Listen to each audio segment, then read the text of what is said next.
Hello everybody, thank you for tuning in to my LEGO MOC showcase. Today I have for you a classic Pirates theme inspired MOC built for the Eurobricks Merchant Steve Pirate Contest. I had to come up with an idea for a submission showing Steve either as a merchant or as the pirate he would eventually become. I decided to show the moment he crossed over from legitimate businessman to nefarious cutthroat, as well as create a reimagining of one of my favorite classic pirate sets of all time, the 1992 Imperial Trading Post. Under attack by the invading Bluecoats, the Redcoat soldiers defend their outpost, as a group of previously imprisoned pirates and our main character Steve rappel down the cliffs to a waiting longboat bound for the Skull's Eye schooner. I present to you Escape from the Imperial Trading Post. Constructed on a 48 by 64 stud baseplate, I decided to only create the island portion of the Imperial Trading Post instead of the entire harbor area included in the original set. As this MOC was a reimagining of the original set, most of the foundation was simply updating the components that made up the kit. I wanted to include a bit of water to really give the build a bit of that beautiful Caribbean blue, as well as just the slightest tint of beach under the dock. The dock is a simple design of reddish-brown tiles and plates, and I was sure to include the drawbridge piece so as to stay as true as I could to the original set. The rockwork followed the design of the big bulky base plates LEGO used to include in various sets. The color scheme follows the usual dark gray for wet rock and light gray for dry. I used the fairly common rockwork design of regularly stacked slopes intermixed with sideways slopes held by modified bricks to create a more craggy and varied look. I've quite liked using this style in my MOCs, and here I felt it ended up looking great. The one difficult element of the rockwork was figuring out how to include the iconic ramp found in the original base. Originally I thought about doing a stepping style with plates and wedges, but eventually I decided to simply slant a tiled off plate. Thankfully it blended in great with the upright rockwork. Plus, it made it super easy to place figures on and have the flowing action I was looking for the final build. To top off the land, I added some dirt and plants and a monkey to give it that classic Pirates feel. When it came to the trading post itself, I had a few issues to figure out.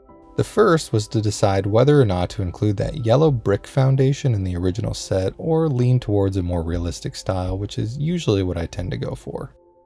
I decided to include a streak of tan along the entirety of the complex's base, which I felt feels natural as well as faithful to the original design.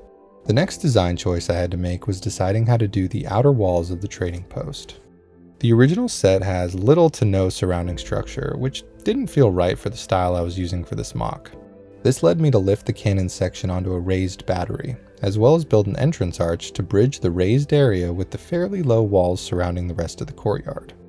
One detail I was quite proud of was the rounded divots the cannon rests within. I achieved this by flipping over some 1x4 arches and simply sliding them into the wall. Although they aren't secured, the effect looks quite good. The centerpiece of the trading post is the massive tower overlooking the entire MOC. For this structure, I simply followed the original set, from the windows to the tile sunshade jutting out on the ocean side. To cap off the tower, I built a simple but period-appropriate crane holding a load of crates and a net. The building in the back I always imagined as a storehouse, and it is a simple white box with a tile roof made of far too many rounded bricks. The one design element I wanted to be sure to include was the rounding of the main doorway. Within the entire trading post, a particular design I wanted to implement was the rounded corners throughout the entire build. I have always felt like sharp 90-degree corners do not represent the colonial style very well, and the rounded corners do so much for the feel of the period's architecture. To finish off the build, I included a planter for the palm trees and filled the courtyard with a variety of trade goods one might find at a Caribbean trading post. Although it is not my favorite style, to really bring home the feel of the classic Pirates theme, I decided to go with yellow heads for the minifigures. For all of the figures included, I used official LEGO parts to outfit and arm them. To align with the original set, I made sure to include a Redcoat Admiral as well as two pirates with those recognizable striped torsos. The boat the pirates are rappelling down to is one of my favorite pieces I've ever designed. It uses a stepped design with curved slopes in dark and reddish brown, And for this build, I included a mast and furled sail that keep in line with the original kit. Overall, I'm extremely satisfied with the finished build I've had the pleasure of showing you today.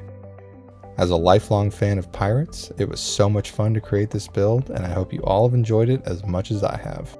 If you like this kind of content, I would greatly appreciate a sub and would love to hear what you think in the comments section below. Thank you for watching, and I will see you in the next video.